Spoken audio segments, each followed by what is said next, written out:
What's up, people?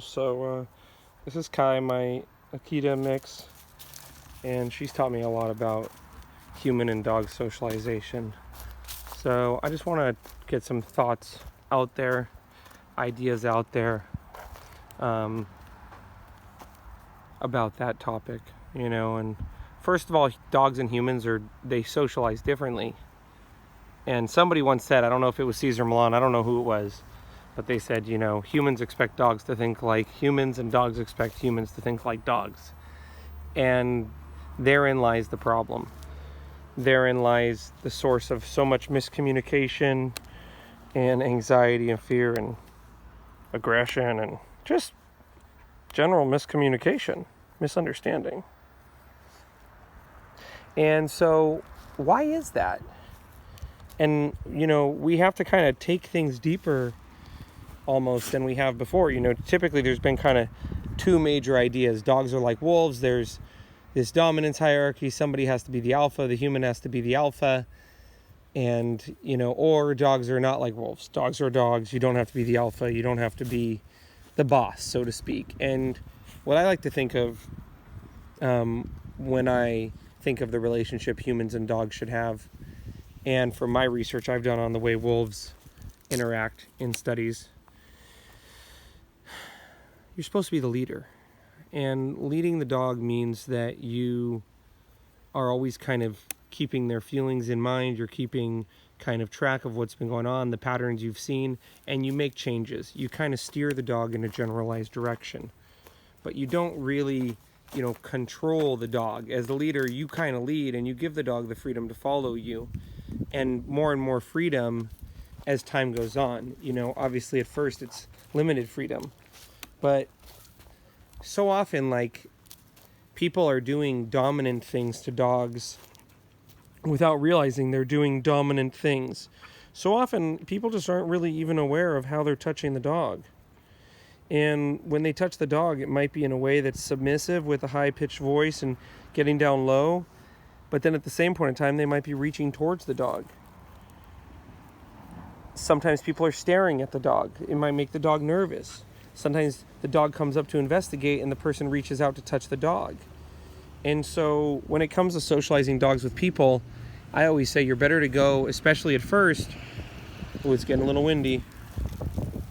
You're better to go, hey, no. Duke's over there barking at a crow.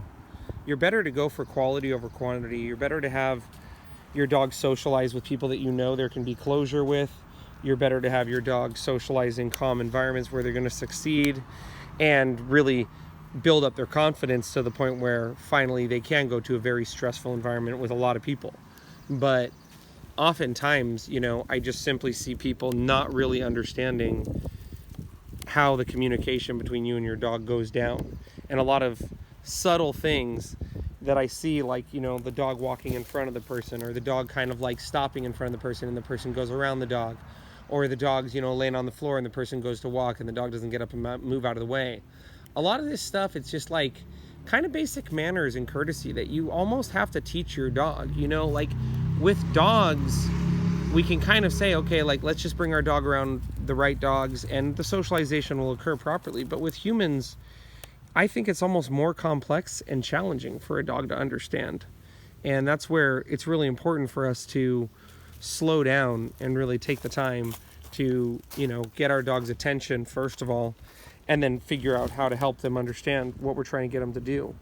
And so oftentimes, like I said, people are trying to introduce people and something happens, the dog gets nervous, the dog goes and hides, the dog pees, the dog jumps up, and the person goes away or the dog's put away.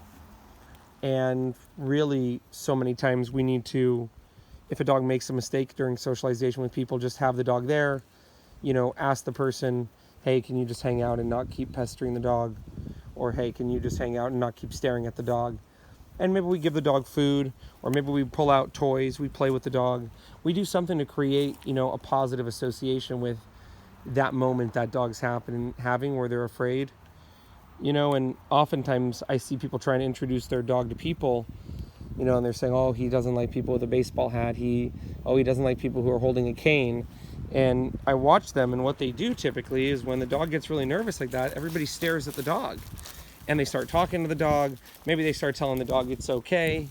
But the dog's saying, well, you always tell me it's okay when it's not okay. You always tell me it's okay when it's nervous. So to the dog, it's okay doesn't mean anything. They think it means it's okay to be nervous or aggressive. You know, in those situations, like, once again, it's important that we slow everything down. We don't say it's okay. We don't stare at the dog if that's not working. Maybe we ignore the dog. Maybe we look towards the thing that they're worried about, and we go and we greet it and we go say hi. Or maybe we go give that thing food and we have that thing give food to our dog. But, you know, I've had a lot of dogs, and I have had a few where I would really have to go up to people and make an effort to be friendly and make an effort to show the dog, hey, look, I'm being friendly. But oftentimes people are expecting their dog to have a social intelligence with people that they themselves don't have. You know, they're just supposed to have this dog that just can be perfect with every single person no matter what, never get upset, never snap, never get scared, never get freaked out. And, you know, I've even seen situations where dogs are great for many years and then they see, you know, a person wearing a strange hat and they get freaked out. So you always really want to nip any of those phobias your dog has, or, you know, weird associations it has, or, you know, especially aggression. Really want to nip that in the butt with creating engagement, connecting with your dog. You know, obviously, if necessary, there may need to be a correction for some of the, you know, boisterous, really pushy stuff occasionally. But all in all, like, you know, it's just a matter of slowing things down.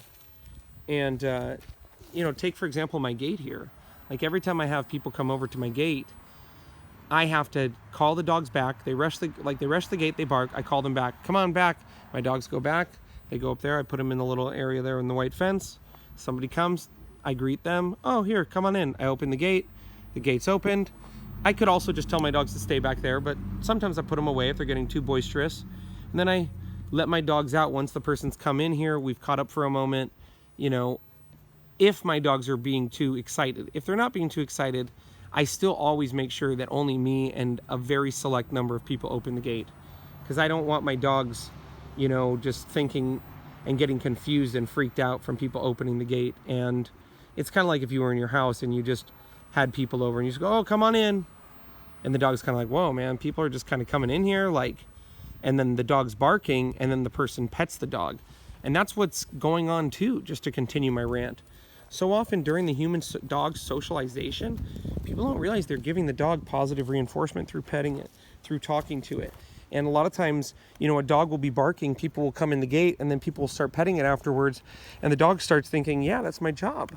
I'm supposed to be a guard dog. And then afterwards, you know, these people pet me. They say, good job. But then we wonder, well, what if the person doesn't pet them? What if the person's nervous? What if the person's scared? And that's where, you know, the petting gets overboard with some of these dogs in these relationships, because the petting to some more dominant dogs, or even, you know, a dog that really craves leadership, could kind of symbolize weakness from a human.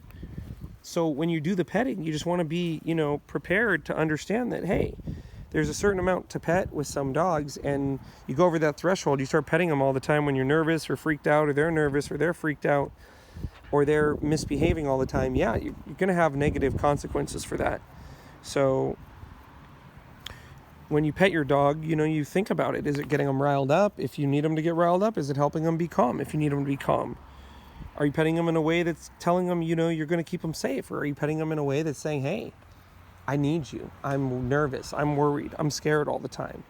Please comfort me. So, you know, there are those dogs that can be that therapy dog, but there's not that many true therapy dogs that can just get pet on and loved on and hugged on and not have it cause them any stress. That's why, you know, a lot of times when I bring dogs into my property and I bring them into my program, I don't see a lot of the behavioral issues. I mean, these two dogs down here are a perfect example. One of them was pouncing on dogs at the dog park and was dog reactive on leash, and the other one was downright, you know, at risk of being killed at the shelter for his dog problems. And here they are just being sweet, licking on each other. Look at this. This is so cute.